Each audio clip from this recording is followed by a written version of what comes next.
Well, we have an opportunity to watch the WNBA now. It is back in full effect.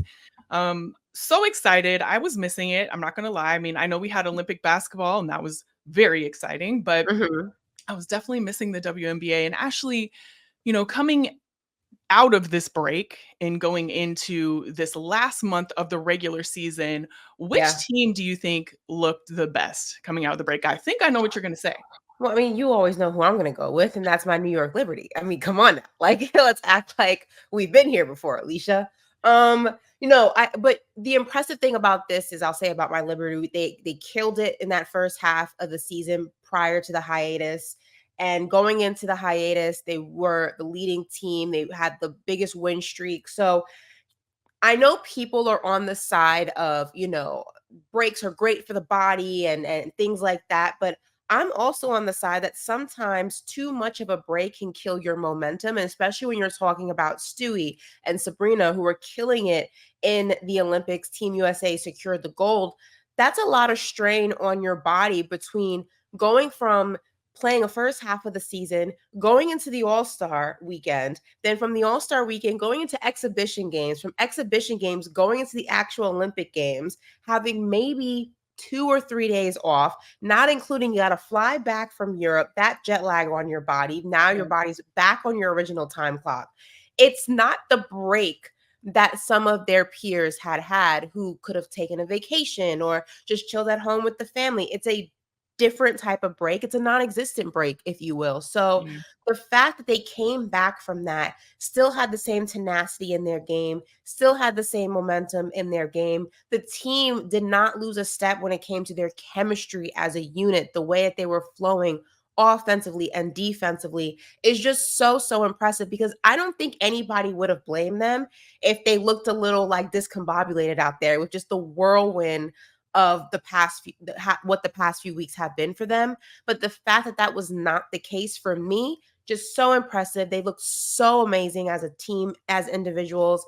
The Liberty I just feel like they were such a great team last season, but they hit a different gear this season. They've hit a different notch, a different tier. And I'm just really excited to see this team in the final push of this last month going into the playoffs. I completely agree. They were going to be my pick too. Um, they have not missed a step since, the break. we'll put it in quotes, the break.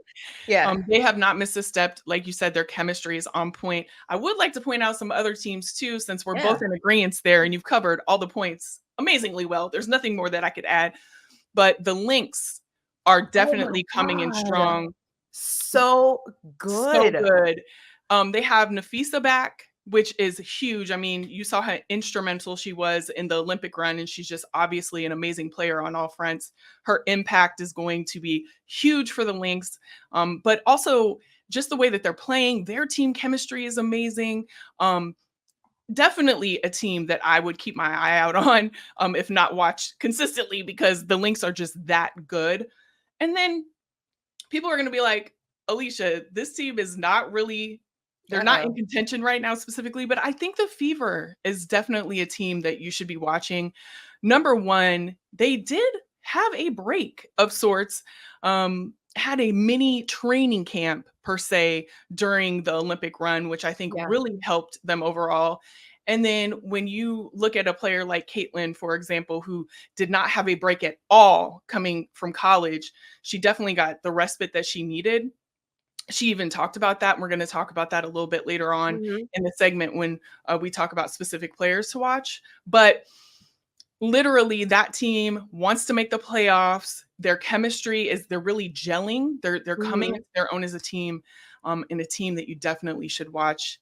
And when prior to, I believe our last pod, or maybe the pod before, we were actually talking about between, the Sky Fever and some of the teams that were rookie led or primarily, rookie focused. Which of these teams do you think that would really figure it out after, the hiatus is over, when the season resumes for the second half? And I think you and I both said we would not be surprised if the Fever were a team that you really had to go ahead and keep your eye on if this break did them justice, because of kind of like what we were talking about with the Liberty, but in a slightly different way in the sense that, listen, crazy collegiate seasons, crazy collegiate, tournament. Then you have to go ahead and declaring for the draft, all the PR and just the media that you got to do about that. Then you have the draft. Then you have training camp. Then you have the first half of the season. Then you have the All-Star week. I mean, it literally is one thing after another for a group of women who've never been in this position before. Like, it's a Right. lot. So, yeah.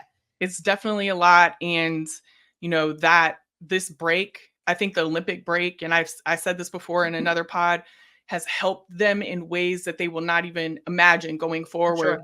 in their careers. But definitely the Fever, 5-0 in the last 5 games against teams with winning records. Mhm. They're hot right now. They're on a roll, and I definitely think there's somebody to watch. Another team would be the Connecticut Sun. They've been Mhm. dominant this whole time, but something happened yesterday that we need to talk about with them, and that is they had the first ever game in in TD Gardens. Um, they had Home of the their For people who don't know, that's the home of the Boston Celtics. Yes, home of the Yeah. Boston Celtics. Mhm. Let me talk to you. I don't know why I just assumed everyone would know that, but they don't. So, home of the Some Boston people Celtics. don't Yeah, it know. was the first ever game there.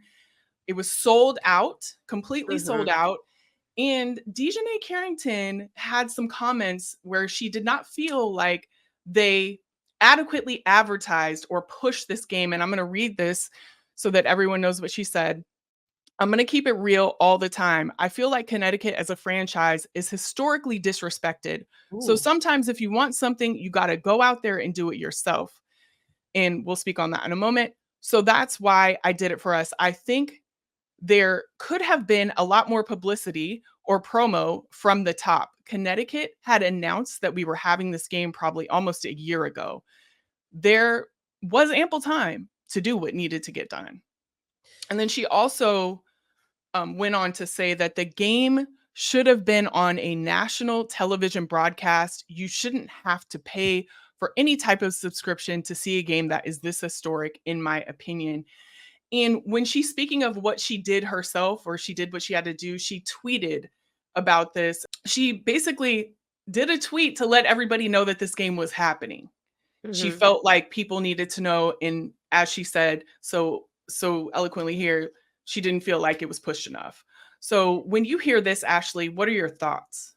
I mean, yeah, she even basically look like I agree with this. I think that she made really good points that a game that was this historic, sold out 19,000 plus, first WNBA game to ever be in the TD Garden, so historic, and to not be able to see it because you didn't have a certain subscription or because you weren't in a particular market just seems unacceptable, because I think that it's one thing for you to adhere to those rules for regular season games. And I understand that, that's the case. It's no different than any other sport unless you buy, the WNBA package or the NBA package. If you're not in a particular market, you're not going to see a specific game. And that goes for sports all across the board, right? But I think there should always be exceptions to the rules. And when you're talking about history being made, and when you're talking about, something that has never been done or has the potential to be made into history, that should be something that's universally being able to be seen by fans of the sport. And I think that the league did this team a disservice, did Mhm. WNBA fans a disservice by not allowing this game to be one of those just universally seen sporting events. The Super Bowl, not and I'm not comparing this to the Super Bowl. I'm just using it for an event that is, historic usually and breaks records. The Olympics, for example, use that as an example better, keep it in basketball. The gold medal game for Team USA, you didn't have to only have Peacock to be able to see that. It was a game that doesn't matter what services you have, where you were watching it, there were multiple ways for you to watch that game because there was history on the line. It was a big deal. I feel like this is in the same kind of conversation. And I just think that it's falling short once again by the decision makers to help grow the game, to help showcase how impactful the game can be, and to ultimately show that it's not just a particular genre of people or demographic of people who are interested in the WNBA. 19,000 people don't buy tickets by mistake. And what you did by not showcasing that 19,000 people bought tickets to watch this game in an NBA arena, what you showed is that, oh, well, that doesn't matter, but the games that maybe don't have that attendance are more, it kind of it kind of pushes back, or rather it hinders the narrative that you're trying to push, and that is everybody watches women's sports, when you don't showcase a game that showcases everybody watching women's sports. Fully agree. And I agree with Dejanay too that traditionally the Connecticut Sun has not been pushed the way that they should. And I would even argue her as a player. There are definite misses when it comes to marketing this sport. There just is. That is, I'm not indicting anyone, I'm not blaming Mhm. anyone, but there are holes. There are holes that need to be filled and fixed. And when it comes to what Dejanay said, I hope that when people listen to this, they don't feel like it is an indictment on the WNBA, but rather something that you should listen to and literally not do again. Just learn from it. I don't think she's saying these things, and I don't want to speak for her, but when I'm listening to it, she's saying this for awareness. Like, this was a miss. Mhm. Let's not do it again moving forward. We have too much of an opportunity, and I'm speaking to the WNBA specifically, to promote women in the ways that they should be promoted, to promote teams in the ways that they should be promoted, and to Mhm. show everybody this amazing league that we have and people have poured their blood, sweat, and tears into. So when you have an opportunity like this that was a miss, I just hope that when they hear these words from Dejanay, that Mhm. things are rectified in the future and that something like this does not happen again. It shouldn't have happened. And Let's be look, clear. the But game was available on League Pass and Twitter live stream, so we wanted to go ahead and just let that be known. So it's not like you only needed League Pass. There were two ways to watch this game, but again, I just think that if this were the finals or something like that, you would have had multiple ways to watch it. And especially in at this time of sports where there is no NBA, the NFL is in its very early stages. Nobody's really, and preseason games aren't on every single day. This is what we call the dog days of summer, right? There's so much opportunity to put these games on national television because there isn't just this influx of, okay, we have to figure out the scheduling. We have 5 different major sports on during this. Right now there's so much opportunity to fill in kind of the cravings people have for competitive sports, and it was a missed opportunity to not do that with a game of this magnitude. And also, there have been other games of this magnitude with specific players in there that aren't necessarily from the Connecticut Sun or Mhm. teams that haven't traditionally been pushed, that have been pushed on a level that they should have been. And so I just want that to follow suit across the board, with all of these historic games that we have in this league and any other women's league that we have. We need to rectify this and push them in the way that they should be. Like, just shouldn't happen again. Listen, it's growing pains, and we hope that every season it gets better. And I think there's been improvements, and we're all very, very happy for these improvements, but things can always be improved even more. So fingers Yeah. crossed that that is the direction things going.